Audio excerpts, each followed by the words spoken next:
Assalamualaikum warahmatullahi wabarakatuh. Perkenalkan, nama saya Eti Mulia, NPM 1834030057. Di sini saya akan menjelaskan bab 3 tentang bidang masalah yang luas dan menentukan rumus masalah. Di sini ada 6 topik pembahasan. Yang pertama ada bidang masalah yang luas, yang kedua pengumpulan informasi awal, yang ketiga menentukan rumus masalah, yang keempat proposal penelitian, yang kelima implikasi manajerial, yang terakhir itu isu etika dalam tahap awal investigasi. Nah, di sini saya akan menjelaskan yang pertama bidang masalah yang luas. Sebagai mana yang telah dijelaskan pada bab sebelumnya, bahwa penelitian bisnis itu merupakan suatu aktivitas yang terorganis dalam sistematis dalam mengintervigasi suatu persoalan di lingkungan kerja dan organisasi yang ditempati. Nah, di mana manajer tersebut dituntut untuk prosesif terhadap suatu persoalan yang muncul di lingkungannya, tetapi kemudian masalah bukan hanya dapat diartikan sebagai suatu persoalan yang salah sebagai konteks kini, tetapi masalah juga dapat diartikan sebagai bentuk ketertarikan. Karena itu masalah dapat didefinisikan sebelum peneliti pada beberapa hal yang harus dicita-citakan yang diinginkan. Nah, di sini ada informasi awal. Informasi awal ini ada 3. Yang pertama itu sifat informasi yang dikumpulkan. Nah, yang kedua informasi latar belakang dalam organisasi. Yang ketiga literatur, jumlah informasi yang tersedia. Yang pertama sifat informasi yang dikumpulkan. Nah, jadi diperlukan suatu formula yang lebih mendalam, lebih komprehensif akan menemukan masalah yang lebih luas, yang tersebut lebih spesifik terhadap masalah. Nah, informasi ini akan menjadi data awal sebagai dalam menyelesaikan persoalan. Yang kedua ada informasi latar belakang dalam organisasi.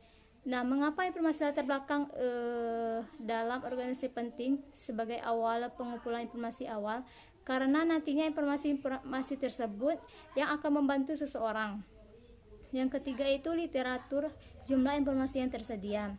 Nah, pada dasarnya semakin banyak literatur dan baik itu buku-buku, teks dalam jurnal-jurnal maupun dalam artikel-artikel ataupun dalam komprehensif menghasilkan press atau informasi baik dipublikasikan ataupun tidak, bahkan memudahkan seseorang peneliti dalam membantu penelitiannya.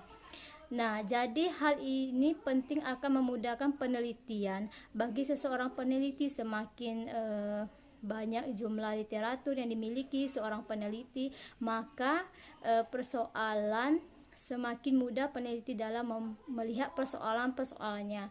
Nah, hal itu akan menjadi inspirasi yang bermanfaat sebagai penggunaan dasar informasi yang ada atau akan memberikan gambaran penyusunan yang jelas dan lebih tepat.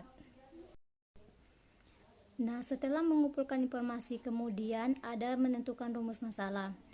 Nah, di mana masalah yang muncul spesifik dan lebih persoalan-persoalan sebelumnya. Jadi rumusan masalah ini haruslah terdiri daripada tujuan peneliti. Nah, ketika tujuan studi telah teridentifikasi, peneliti dapat merumuskan pertanyaan-pertanyaan penelitian rumus masalah tersebut. Cakupan dari pertanyaan itulah yang akan menjelaskan lebih lanjut berkaitan dengan persoalan-persoalan yang muncul atau pertanyaan peneliti. Inilah memandu dan membentuk proses analisis terhadap ataupun tentang topik tersebut. Dan ada juga pembahasan proposal penelitian. Biasanya proposal penelitian ini disusun oleh peneliti dan merupakan hasil daripada usaha yang terencana, terorganisasi, dan teliti ditunjukkan pada pembentuk yang menghasilkan pada informasi yang ilmiah bagi organisasi ataupun lingkungan kerja. Bagi peneliti tersebut, penelitian ini terlebih beberapa unsur-unsur yang pertama ada jurnal penelitian, yang kedua latar belakang studi, yang ketiga rumusan masalah, terdiri dari dua hal. Yang pertama itu ada tujuan studi, yang kedua pertanyaan-pertanyaan. Yang keempat ada cakupan studi, yang kelima relevansi studi, yang keenam desain peneliti, dan lain-lain. Nah, selanjutnya itu ada implikasi manajerial. Nah, ini adalah membantu peneliti untuk mendefinisikan bidang masalah yang luas dan mengkonfirmasi teori mereka dan tentang faktor-faktor situasional yang mempengaruhi masalah utama. Nah, jadi manajer menyadari bahwa definisi masalah yang menyadari masalah yang tepat adalah penting untuk menyelesaikan persoalan-persoalan yang terjadi pada organisasi ataupun perusahaan tersebut. Selanjutnya itu ada berkaitan dengan isu etika dalam tahap awal investigasi. Nah, ada dua hal penting dalam melakukan investigasi berkaitan dengan etika bagi seseorang peneliti, yaitu ada dua: menilai kemampuan, menjaga privasi. Nah, setelah melakukan proses awal pada pembentukan untuk menilai masalah, maka perlu peneliti kemampuannya. Nah, jika peneliti tidak memiliki ahlinya dan juga sumber-sumber untuk melakukan proyek, maka etika moralnya peneliti diharuskan untuk mundur.